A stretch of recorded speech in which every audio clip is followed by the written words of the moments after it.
வெற்றிவேல் முருகனுக்கு அரகரோகரா. திரு ஸ்ரீ கிருஷ்ணபிரேமி அண்ணா அவர்களின் தெய்வீக குரலில் கந்த புராணம் என்ற சொற்பொழிவை உங்களுக்கு அர்ப்பணிப்பதில் பெருமைப்படுகிறேன். வணக்கம். முருகனடியார்கள் சீனிவாசன் விஸ்வநாதன். வெற்றிவேல் முருகனுக்கு அரோகரா, வள்ளிமானுக்கு அரோகரா.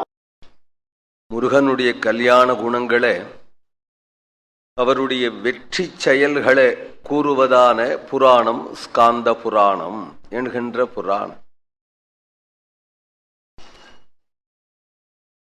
அந்த புராணத்தை நமக்கு தேனினும் இனிய தமிழ்ல கொடுத்தவர் கச்சியப்ப முனிவர் என்கின்ற அந்த புராணத்தை நமக்கு தேனினும் இனிய தமிழ்ல கொடுத்தவர் கச்சியப்ப முனிவர் என்கின்றவர்.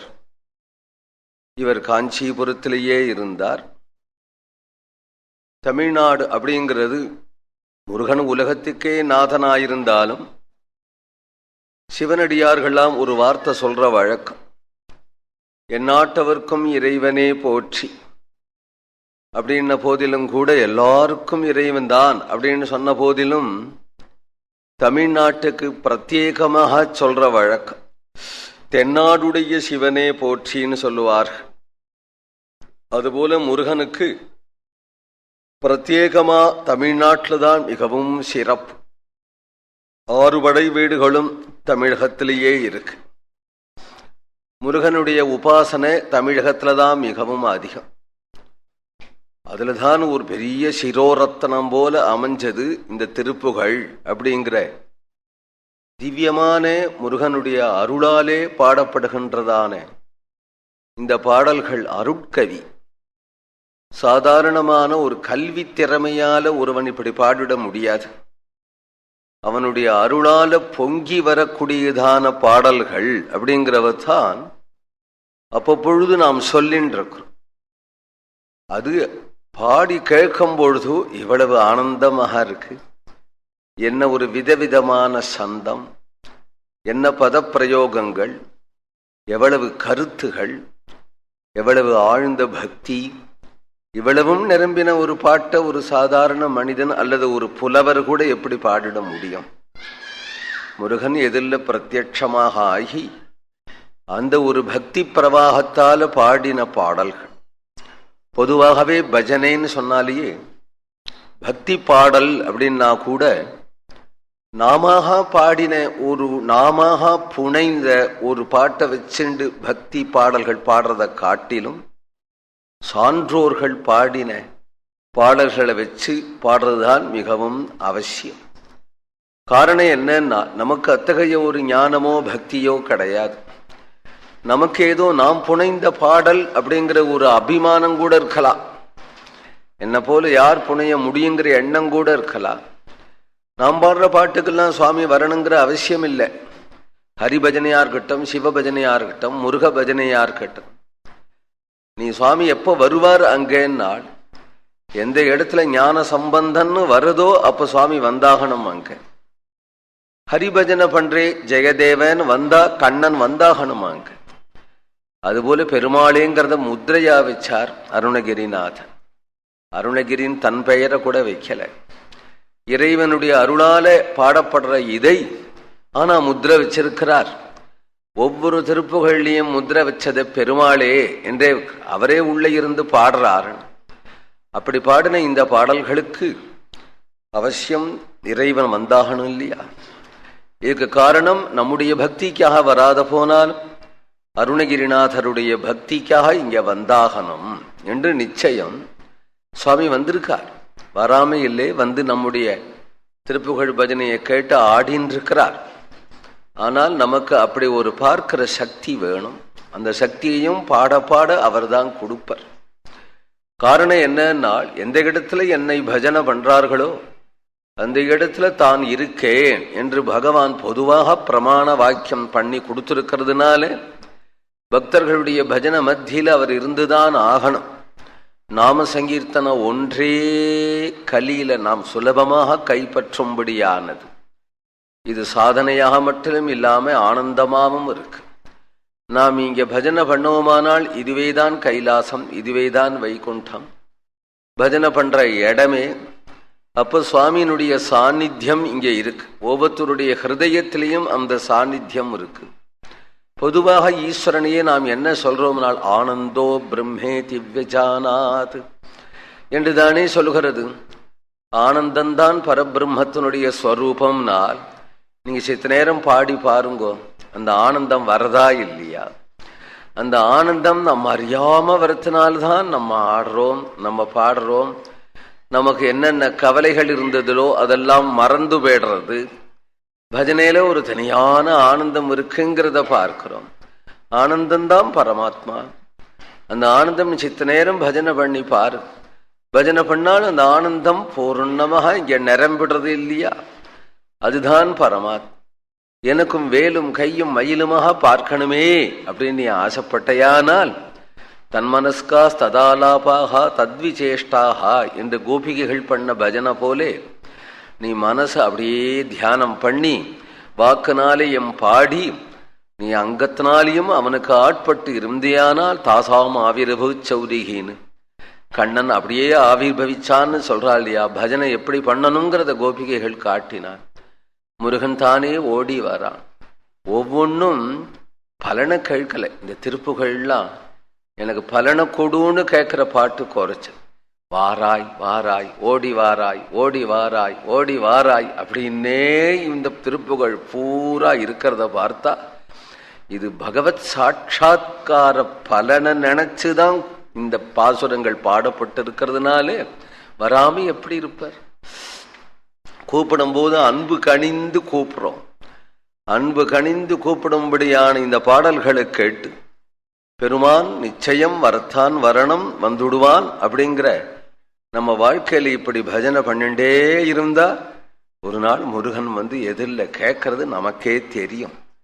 நமக்கே தெரியும் அப்படிங்கிறது உண்மை. அப்பேற்பட்ட பாடல்களா செய்து பஜனை பண்ணணும். நிறைய பஜனை பண்ணணும். அது ஒண்ணுதான் நமக்கு ஸ்வரூபம். நம்முடைய உயிரே அதுதான். பாக்கி எது வரட்டும் எது வராத போகட்டும், ஏதோ உலகத்துல வாழத்தானே போறோம். இருந்தா செத்தா பேட போறோம், உலகத்துல இருக்கத்தான் போறோம். நம்முடைய லட்சியம் பாடுறதுதான். பாடுறதுங்கிறது நமக்கு கைங்கரியம். பாடத்தாதான் பாடுறதுக்காக தான் பிறந்தோம். பாடுறதுனால்தான் உயிர் இருக்குங்கிறதுனாலே நமக்கு ஸ்வரூபம். பாடுறதே கைங்கரியம் என்று நினைச்சு எம்பெருமானே நாம் பாடிக்கொண்டே இருக்கணும். ஆயுள் ஆரோக்கியம் ஐஸ்வர்யம் குடும்ப சௌஜன்யம் முதலியவைகள்லாம் பாடுறதுக்காக தான். நமக்கு தீர்க்கமான ஆயுசு வேணும். குடும்பம் நன்னா இருந்தா தானே பாட முடியும். உடம்பு நன்னா இருந்தா தானே பாட முடியும். திடீர்னு கொஞ்சம் ப்ரெஷர் இருந்ததுன்னா இன்னைக்கு திருப்புகழ் பஜனைக்கு வர முடியாது. அதனாலே உடம்பு ஆரோக்கியமும் அவனை பாடுறதுக்காக தான். நம்ம ஆத்துல யாருக்காவது உடம்பு சரியில்லைன்னா கூட விட்டுட்டு இது மாதிரி கதைக்கு வர முடியாது. குடும்பத்தினுடைய பரிவாரத்தினுடைய சௌக்கியமும் நமக்கு பகவத் பக்திக்காதான். எதை செஞ்சாலும் நமக்கு பகவத் பக்திக்காதான். அப்படிங்கிறதுனாலே அதெல்லாம் வேணும். இவ்வளவும் பகவத் பக்திக்காகத்தான். அச்சமில்லாம இருக்கணும். ஈஸ்வரனை நினைச்சார். ஏதாவது ஆபதாம் அபகர்த்தாரம்னு சொல்றோம் இல்லையா? ஆபத்துகள் எல்லாம் விலகணும், சம்பத்துகள்லாம் வரணும். ஆபத்துகள்லாம் விலகணுங்கிறதே முக்கியமாக, சம்பத்தெல்லாம் வரணுங்கிறதே முக்கியமாக நினைக்க கூடாது. லோகாபிராமம் ஸ்ரீராமம் பூயோ பூயோ நமாமிகம். லோகாபிராமனான பகவானுடைய சௌந்தரியத்தை ஈடுபட்டு அனுபவிக்கணும் அப்படிங்கிற ஒரு ஆசையினாலே நமக்கு அச்சம் எந்த வகையிலாவது உனக்கு ஒரு அச்சம் வருமானால் அச்சத்தை நீக்கிறவன் முருகன் என்கின்றதை சொல்லும்படியான இந்த ஒரு பாசுரம்.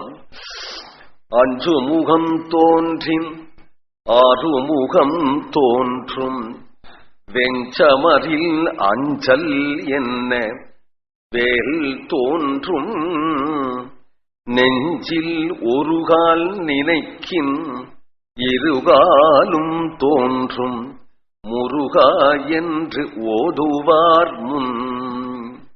முருகன் என்று எம்பெருமானுக்கு ஒரு அழகான பெயர், தமிழ் பெயர். எப்படி கிருஷ்ணனை கண்ணன் அப்படின்னு நம்ம சொல்றோமோ அதுபோல ஒரு அழகான பெயர், தமிழ் பெயர் அவருக்கு ஏற்பட்டது. இதெல்லாம் பிரேம நாமம், செல்லமா கூப்பிடக்கூடிய நாமம். இதுக்கு சான்ஸ்கிரிட் டிக்ஷனரியில் இருக்கான்னு பார்க்க கூடாது. இது வேதத்துல வருதான்னு பார்க்க கூடாது. வேதத்துல சுப்பிரமணியோகம் சுப்பிரமணியோகம் சுப்பிரமணியோம் அப்படின்னு வரத காட்டிலும் முருகா முருகா முருகா. ஏன் அப்படின்னா பண்டரிபுரத்துல எல்லாரும் விட்டால் விட்டால் விட்டால் விட்டால் விட்டால் அப்படிங்கிறார். விட்டல்னு பகவானுக்கு பெயர்னு ஒண்ணு சான்ஸ்கிரிட் டிக்ஷனரி எல்லாம் காணுமே. விட்டல்னு சொல்லுவாளே நாள் அந்த ஊர்ல அந்த சுவாமிக்கு விட்டல்னு பெயர். விட்டல்னு சொல்லுவானே நாள் முத்து நாமம் செல்லம். அப்படி செல்லன்னு வரும் பொழுது அந்த நாமத்தை சொல்லும் பொழுது பரமேஸ்வரனுக்கே வேதோக்தமான நாமங்களை விட இதிகாச புராணங்கள்ல சொல்ற நாமங்களை விட தன்னுடைய பக்தன் அன்பு கணிஞ்சு கூப்பிடுற நாமத்துலதான் எம்பெருமானே மகிழறான் அப்படிங்கிறார். அதனால முருகா முருகா முருகா நீ சொன்னையானால் சொல்லுவதற்கும் அழகா இருக்கு, ரம்யமா இருக்கு, இனிமையாவும் இருக்கு. இந்த சொல்லுக்கு என்ன அர்த்தம்னா ரெண்டு அர்த்தம். சிறந்த மகாவீரன் ஒரு அர்த்தம், அதி சுந்தரமானவன் என்று ஒரு அர்த்தம். அழகா அழகா அழகான்னு கூப்பிடுறது போலதான் முருகா முருகு அப்படின்னு சொன்னாலே பொலிவுன்னு அர்த்தம். பொலிவு உடையவன், முருகு உடையவன் முருகன், பொலிவு உடையவன். அங்ககாந்தி மனோகரான்னு பக்தாள்லாம் பாடுறான். தன்னுடைய அங்க காந்தியினாலேயே எல்லாரையும் கவரும்படியான ஒரு அழகு உடையவனா இருப்பதனாலே முருகா முருகா என்று அந்த முருகா என்று ஒருகால் நினைக்க இந்த பாடல் இருக்கிற அழகு. முருகா என்று ஒரு கால்னா ஒரு சமயம், ஒரு காலத்துல பலகாலம் நினைக்கணும். பலகாலம் நினைக்கிறது அப்பர் கட்டம். ஒரு தரம் சகிருதபி அப்படின்னு புராணங்கள் சொல்றது. பகவன் நாமத்தை அகண்ட பஜனை பண்ணணுங்கிறது ஒரு பட்சம். ஒரு தரம் பகவானுடைய நாமத்தை சொன்னா கூட போருங்கிறதான் இந்த பதிகம் ஒரு கால்ங்கிறது. அந்த பதிகத்தினுடைய அமைப்பு ஒரு கால் நினைக்கின் இருகாலும் தோன்றும். இந்த பத அமைப்பை பார்த்தா சொல்ல அலங்காரம் இது. ஒரு கால் நினைக்கும் இருகாலும் தோன்றும். இவன் நினைச்சது ஒரு கால், இரு காலும் தோன்றும்னால் இரண்டு திருவடியும் நம் எதிரில தோன்றும். ஒரு கால் நினைச்சியானால் உடனே முருகனுடைய இரண்டு திருவடியும் நம் எதிரில தோன்றும். இந்த பாடல் அமைஞ்சது. 5 முகம் தோன்றின் 6 முகம் தோன்றும் என்று இந்த பதிகம். 5 முகம் தோன்றின் 6 முகம் தோன்றுன்னா உன்னுடைய முகத்திலே அஞ்சுகின்ற முகம் தோன்றல். ஐயோ என்னாக போறதோ தெரியலையே அப்படின்னு நம்ம முகத்துல அச்சம் தோணில், நம்முடைய முகத்துல அச்சம் தோன்றினால் 6 முகம் தோன்றும். உடனே நாம் எதிரில தோன்றும். நீ ஏண்டா கவலைப்படுற, நான் இருக்கேன். நீ ஒரு முகத்தால என் திருப்புகழ பாடினியானா உன்னை 6 முகத்தால நான் கவனிச்சுட்டு இருக்கேனே. 12 கண்களாலையும் உன்னை கட்டாட்சம் பண்ணிட்டு இருக்கேனே. நீ பயப்பட வேண்டிய அவசியம் இல்லைன்னு. நெஞ்சிலேயே கவலைகளும் அச்சமும் சகஜம்தான். குடும்ப வாழ்க்கையில அச்சமும் கவலைகளும் இருக்கத்தான் இருக்கும், இல்லாம இருக்காதுதான் உலக இயற்கை. பலவிதமான கவலைகள் நம்ம பத்தியும் இருக்கலாம், நம்முடைய பரிவாரத்தை பத்தியும் இருக்கலாம், நம்ம மக்களை பத்தியும் இருக்கலாம், ஆபீஸ பத்தியும் இருக்கலாம். இதெல்லாம் சகஜம் தானே. அதான் சம்சாரம். நிஷ்கவலையாக சங்கல்பமே இல்லாத போயிட்டா மோட்சம். எப்போ சங்கல்ப விகல்பங்கள் இருக்கோ அப்ப கவலைகளும் வந்துட்டு தான் இருக்கும். இந்த கவலை நம்ம அறியாம நாம் முருகனுக்கு ஆட்பட்டவன்கிற நினைவு இல்லாம, அவர் நம்மளை ஏற்றிருக்கிறார் காப்பாத்துறாருங்கிற நினைவும் இல்லாம கவலைப்பட்டே பழக்கமான வாசனை இருக்கிறதுனால திண்ணி என்ன ஆகுமோ அப்படின்னு இப்படி நினைக்கும் பொழுதே அங்க ஒரு காலண்டர் மாட்டி அதுல முருகன் பார்க்கணும்னு அவசியம் இல்லை. நெஞ்சிலேயே அந்த குழந்தை முருகன் நம்மளை பார்த்து சிரிக்கிறது தெரியுமே. அப்படி இருக்கும் பொழுது பட்டுன்னு நம்முடைய குருநாதர் ஞாபகம் வரும். குருநாதர் தான் முருகன், முருகன் தான் குருநாதர். எவ்வளவு பாட்டிலே குருநாதா குருநாதான். மீண்டும் அடுத்த தெய்வீக பகுதியில் சந்திக்கும் வரை உங்களிடம் இருந்து விடைபெறுவது முருகனடியார்கள் சீனிவாசன் விஸ்வநாதன். வணக்கம். வெற்றிவேல் முருகனுக்கு அரோகரா, வடிமலர் அரோகரா, வெற்றிவேல் முருகனுக்கு அரோகரா.